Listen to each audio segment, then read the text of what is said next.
Welcome back to the Quiksilver Pro and Surf fans.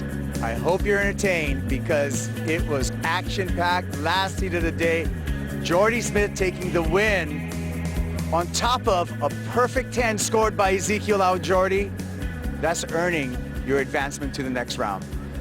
Thanks, Capo, and I sure hope so. Zeke is such an incredible competitor, pretty much one of the strongest guys on tour, and to be honest, in that heat, that's exactly why we do this tour. Because to get moments like that where you're just in an arena, you're going, neck and neck, wave for wave. That isn't for me right there. It's a pinnacle. And unfortunately, unlucky for Zeke, he lost. I can guarantee you, probably any other heat today, he probably would have won. Especially with the surfing he's doing at the moment. The guy's on fire, and I can't wait to see what he's got. I can't tell you, I got chicken skin multiple times during that heat. This gotta also be a good momentum and confidence builder for you, because that, my friend, was a very, very entertaining and competitive battle. Yeah, thanks. That's exactly why we train, so that you can pull from those moments and dig deep and everything, not just training, physically, but mentally, and whether it's the food you eat and everything like that.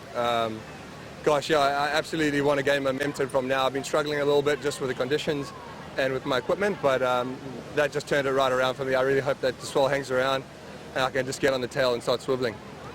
What an amazing day, and coming up right now is the WSL Post Show. Stay tuned.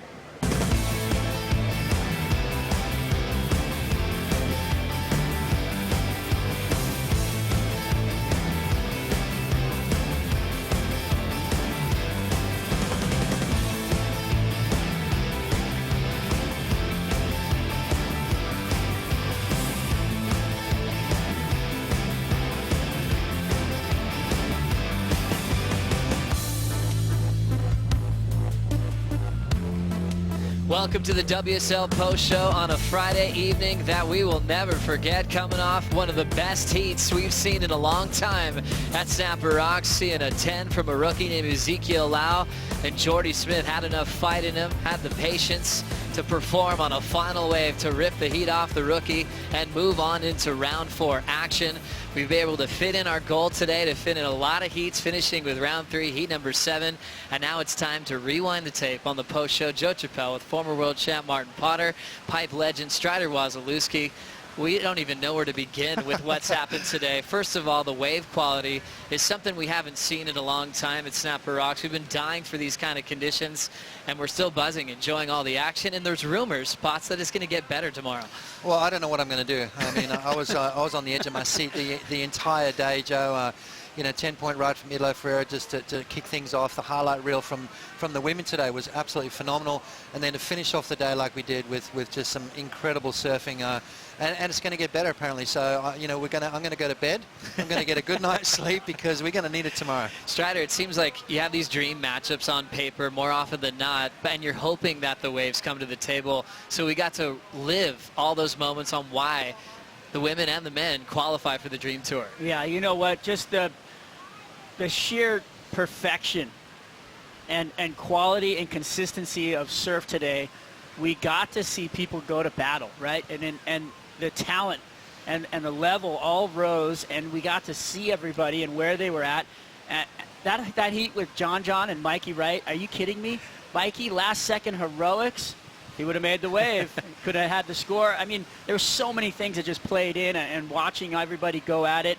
Carissa at the end just getting the scores she needed over Steph. I mean, all these moments that happened today, there's just too many to talk about. Rain squalls. We stopped the contest today because you couldn't see the athletes in the water because it was raining so hard. It's going to start making our head explode. Let's start breaking it down into categories here. The rookie class. That's been one we really wanted to see how they were going to fare against the world's best. 7 fresh faces, and there was a lot that did damage. You saw what Zeke just did against Jordy Smith. But remember, before that, he took out one of the event favorites to go all the way in Felipe Toledo earlier in the piece. Zeke Lau not showing any signs of nerves, competing on the big stage spots. Super impressed with this kid. I mean, he's kind of been knocking on the door. We've always known how good this guy is. Came down to the last event last year at Sunset Beach. He ended up number 11, and it came down to Kanoa Igarashi to actually knock out Nat Young pretty much to get Zeke on tour. But geez, I mean, this kid is so relevant, and as Geordie said, he can't wait to, and we can't wait to see what Zeke's got for the rest of the year. I mean, all these heavy water waves, you know, you look at Chopu, Pipeline, Cloudbreak, J-Bay, Bells Beach, I mean, Margaret River, these are waves that this kid is going to excel in. If this is a sign of things to come, we're in for a great show in 2017. His weapons are so solid and high-performance waves. Strider, can you sum up his act, or are you still waiting to see everything that he's capable of? I can sum it up. It's spooky. This guy, with this much confidence in the first event as a rookie on the main stage, everybody better just hide their wallets, because this guy's going to be taking people's money. This guy is on fire. I think that we're going to see a lot out of Zeke. Obvious talent in waves of consequence, reading the waves, reading barrels, finding lines. He's a big guy, he's got power, and he's got a mad technical game, air game, lip game, everything, throws carves. He's got a full package, and I love it. It's great to see, and obviously he's been training a lot and studying heats with Jake Patterson, where Jake is narrowing that learning curve, giving all of his knowledge to these class of rookies right away so they don't surf under pressure, so that they bring out their best. Also, another rookie that we've been waiting to see debut, Ian Gouveia, son of Fabio, took out a local boy in Josh Kerr. Yeah, that was a tricky heat. I mean, you know, the waves really didn't fire. It was in that weird sort of stage of the tide. You know, a lot of transition turns. Kersey really struggled to find waves, but this kid here, we haven't really seen what he's capable of doing yet. I mean, you know, he's still warming up. You've got to think about it. I mean, this is the first event of the year. A lot of the rookies in years gone by are kind of nervous at the beginning of the year. It takes them an event or two just to sort of work out being on the world tour, being away from home, you know, surfing against their heroes. But this kid, I tell you what, he's on the tour for a reason. He's got game. Another surfer that we expect to go the distance. Josh Kerr was in this matchup, and Gouveia was performing like he was a seasoned vet. Obviously getting a lot of knowledge passed down to him. But he had a few years where he struggled on the QS. There's certain types of athletes, Strider, it seems that were destined for greatness once they got to Dream Tour type waves. Yeah, you know, there's time to click. You just have to find your rhythm, and it might take a long time, but his dad is so good. Gave him the knowledge, and he's in there now. Connor O'Leary from Cronulla really exploded today, defeating Kanoa Igarashi, and gave Kanoa his first ever 25th result. And that's tough. I mean, that kid's, you know, Kanoa Igarashi is a tough competitor. You know, also in that Jake Patterson camp. But this kid here, I mean, a very slow start in round one.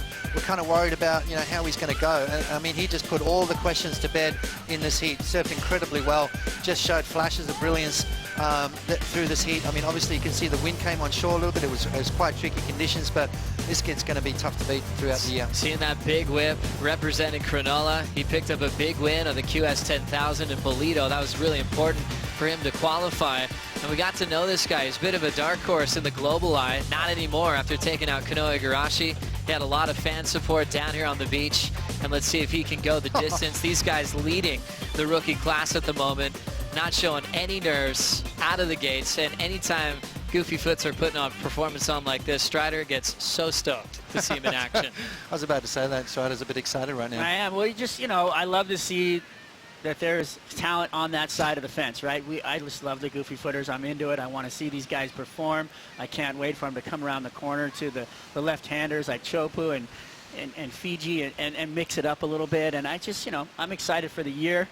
But to see the rookie class, honestly, and to know that there's just zero intimidation, I love it. They are coming straight for everybody. And now certain guys with more experience, sticking with the Goofy Foot theme of performing at Snapper Rocks, Italo Ferreira has been one to watch again. He's a guy that, Potts, last year you were putting in the world title race, and he had some up and down results. Looks like that magic's back. He has a great board under his feet. Another guy just maxing out the scale through quite of a highlight reel we're going to go over with Italo's performance today. Yeah, you heard Barton Lynch talk about it. I mean, you know, just, I mean, this one here to start off the day, it was kind of a closeout wave, really. There was nothing really on offer, and to be able to do that, that is a freakish talent. He just looks so solid to me, Joe. I mean, look at him. Rail-to-rail surfing, power. He's got the moves. He's got the pizzazz.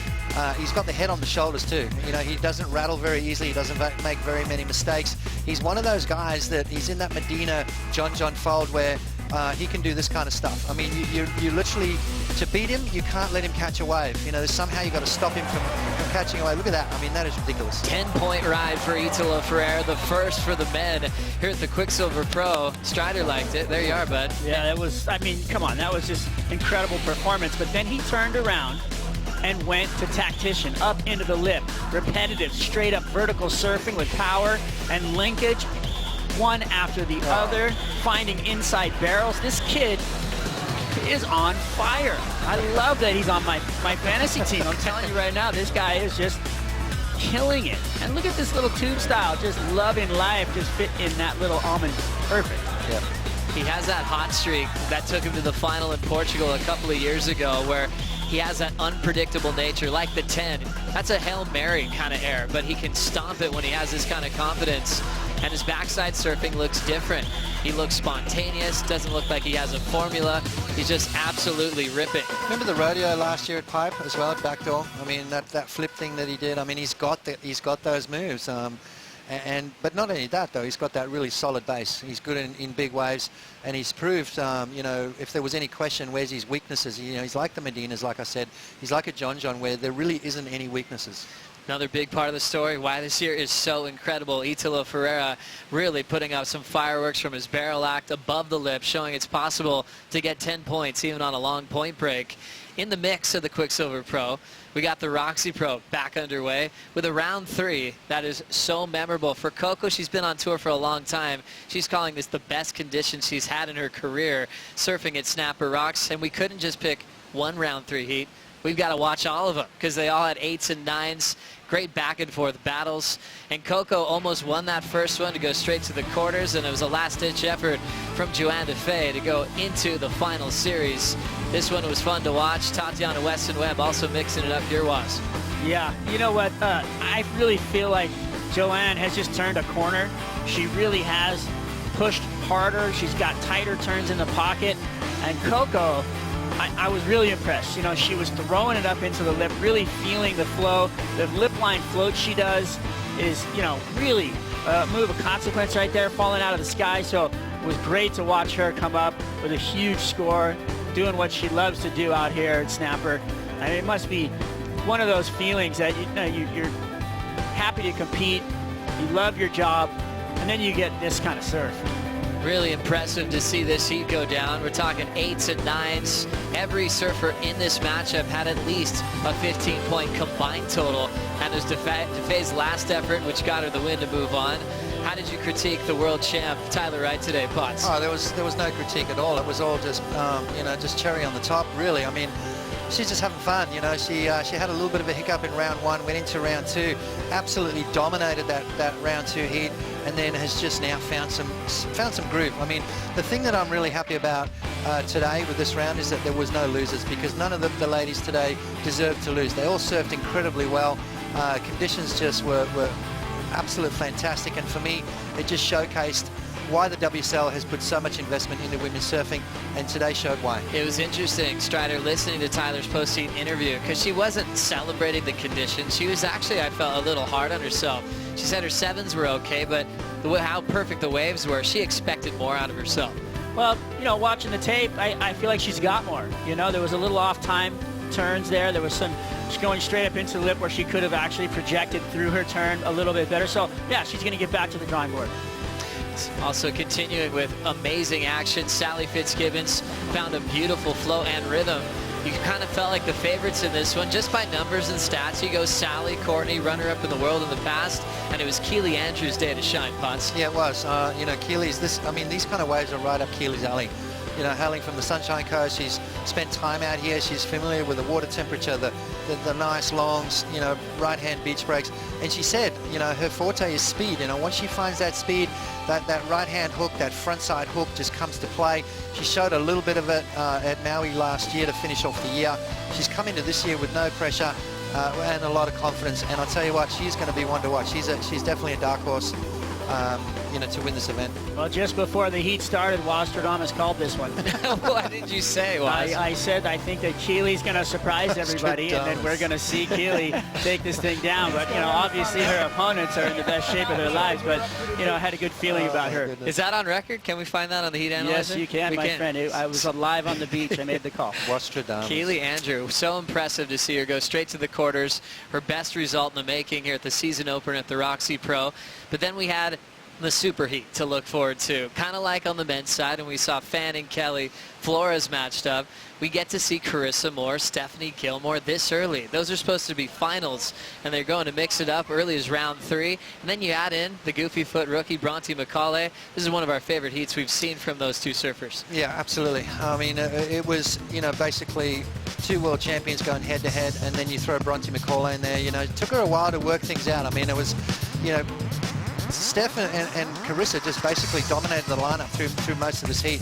And this is really good signs for Steph. I mean, Steph normally a little bit nervous when she comes up against Carissa. But not this heat. I mean, she was just in attack mode. She's finding these beautiful little barrels, styling into these nice little tube rides through the inside. She was absolutely having fun. You could see the smile on her face all the way from here. But you cannot give Carissa Moore an inch because she will just knock you out straight away. Well, that's the spoiler in this tale of this world champ heat. The form, the footwork from Gilmore, the soul arts to celebrate. That was the 917. Carissa started answering, but Strider Gilmore was still in control. She was in control. Let's get back to it, though. All day, turns and power surfing have been winning. Tube time is going to get you a big score if you're really deep and you're coming into it from behind. You can't set up and stall and slow down for the wave. And that's something that Steph did. Beautiful barrels they were.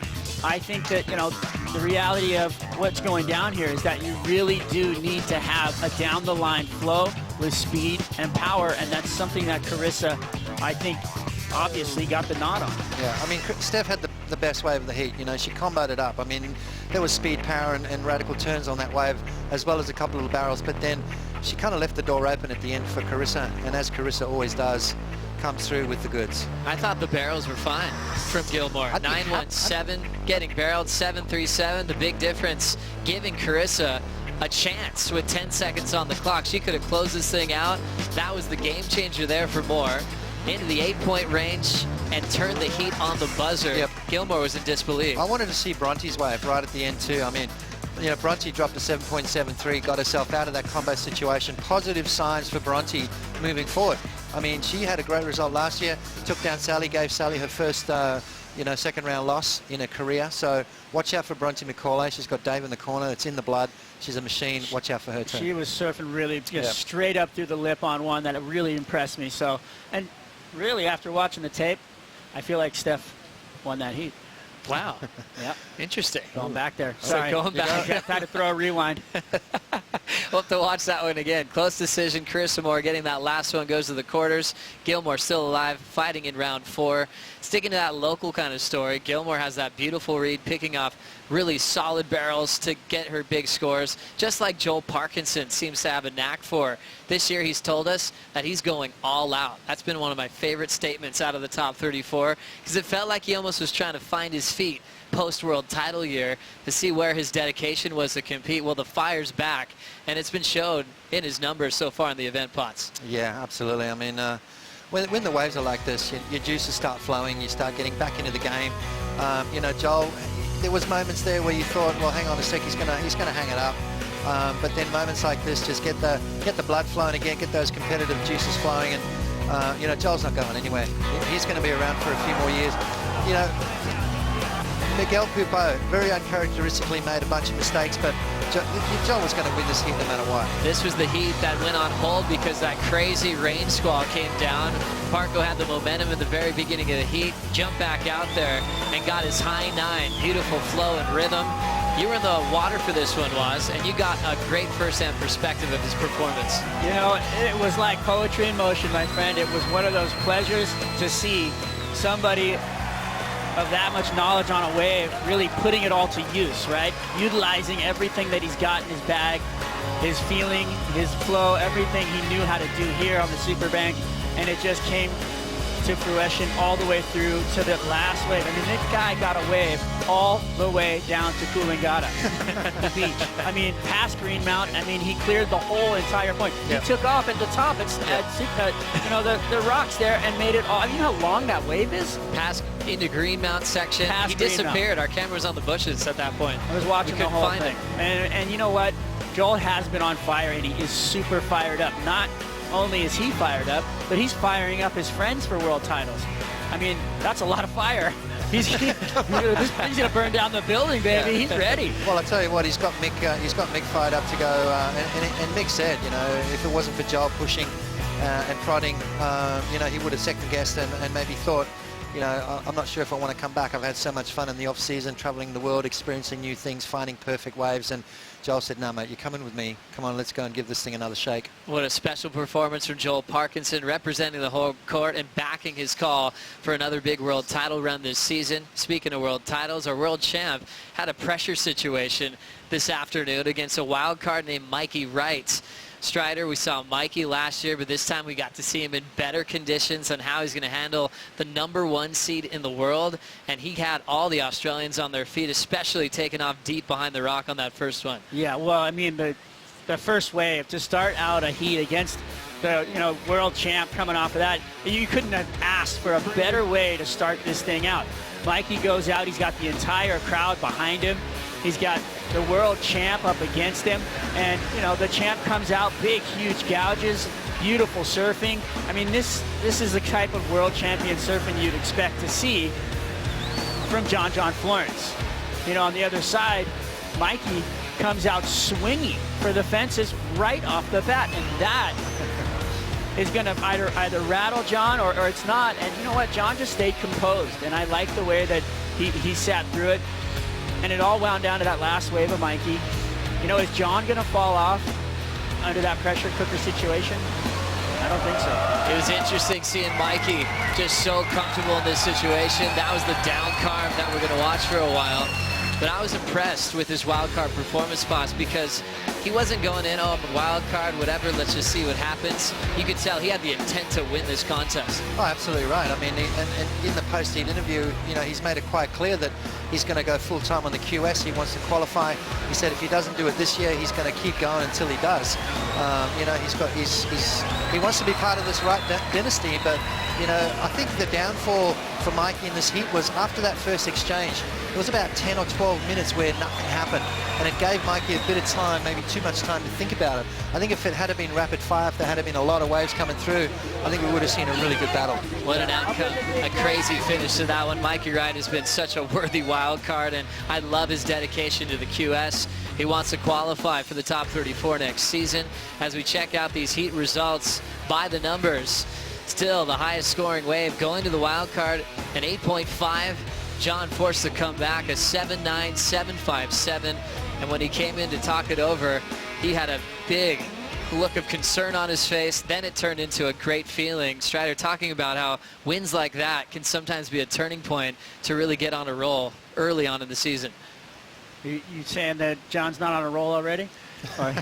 He's been on a roll. He's coming off a roll. I love his roll, and yeah. this guy is just, I just feel like he's got ice flowing through his veins right now. Right. And he's had those comments about, how's the pressure feel about coming up, into the next year off of a world title? Is there a lot of pressure for another one? And he's clearly stated that there's no pressure. He's just ready to surf and display the surfing he wants to show. And I think he's not going to play into the criteria, so to speak, as much as he's going to just let himself be creative on tour.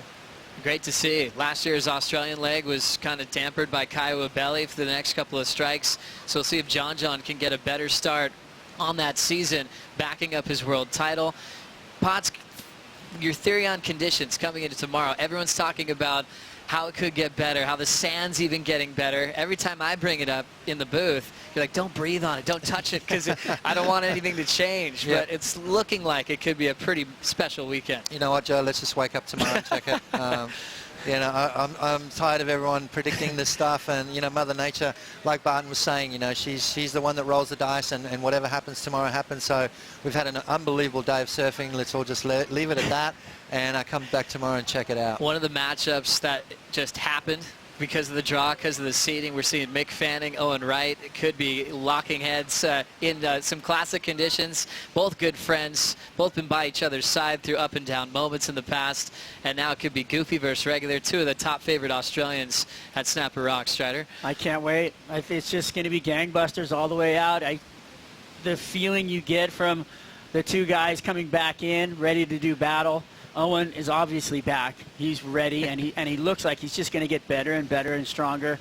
Mick is just the ultimate professional. He comes in, you know what he's gonna do, and for those guys to match up and go head to head, it's going to be fireworks. Really cool to see that. Strider, do you mind posting your fantasy surf team? Because every time a surfer wins, you say they're on your team. When they lose, they say you're not on your team. Do you mind posting that tonight before you go to bed? I'll let everybody see it because it's actually really good, and Jordy was on my team as well. Jordy was on your team. Just so you know. So you haven't lost anyone yet? I don't think so. Okay. Making predictions. Potts, are you going to go there, or do you want me to wait till we get closer to the final series? Oh, you know, it's all I can say is it's going to be probably an event to remember. You know, we talked about it earlier today, Joe, that, you know, it's been a couple of years since we've had incredible conditions, and you know, whoever walks away with this is going to be remembered as one of those incredible events, and whoever wins this really is going to be in the shot for a world title. So let's see what happens. Seabass is on my team as well. Seabass in form, going through the ranks. Stand by for Waz's post on his fantasy surf team. Thanks for joining us on a special Friday here for the Quiksilver and Roxy Pro. It's a day that we will never forget. Enjoy the heat analyzer on WorldSurfLeague.com, and we'll see you bright and early for the call. Take care.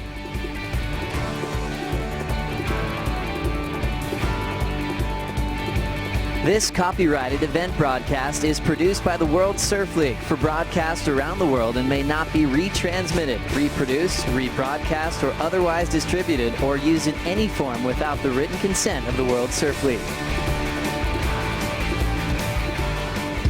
Welcome to a beautiful Friday morning here at Snapper Rocks is the world's best. Get ready for another massive day. Having a look now, Seabass starts off with a searing cutback. He's a bit of a showman, and I love that. Zeke Lau picking off a gem of a wave at Snapper Rocks. Now he gets the brakes, pulls in. He's using that right arm just to slow himself down. Comes out nice and clean. 10 years of my life. Here we go, Jeremy Flores. He will dig into a nice frontside arc, and again out onto the open space. You don't often see Jeremy throw those flames out. Solid. Italo Ferreira show up and do a massive air. That was absolutely just pull back, mate. Don't hurt yourself. I'll just throw the shotgun instead. Kaio blitzing that top turn, coming around the corner. Another shot at it. Down just 5 seconds remaining as he throws down the turn of the heat so far. Stewie again, he's got a steep wall to play with here. Really climbs up into that pocket beautifully, drifting the tail, mixing things up. Connor, up, quick whip to start, right off the top again.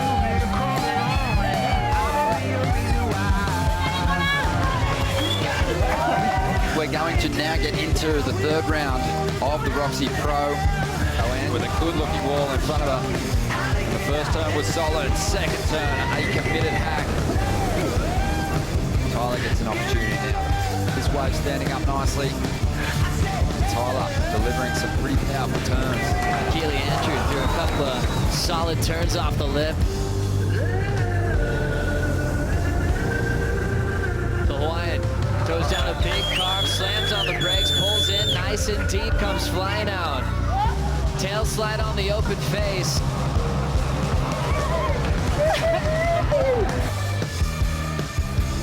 And Dino up once again, digging harder with each turn.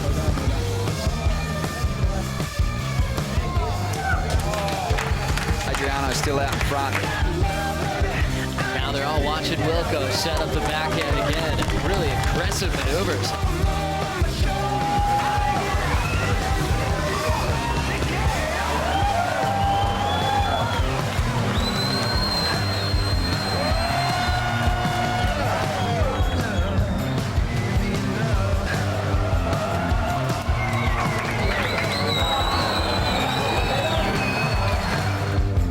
stalling for the barrel here, and this wave is just reeling off. He will keep that yellow jersey for another day.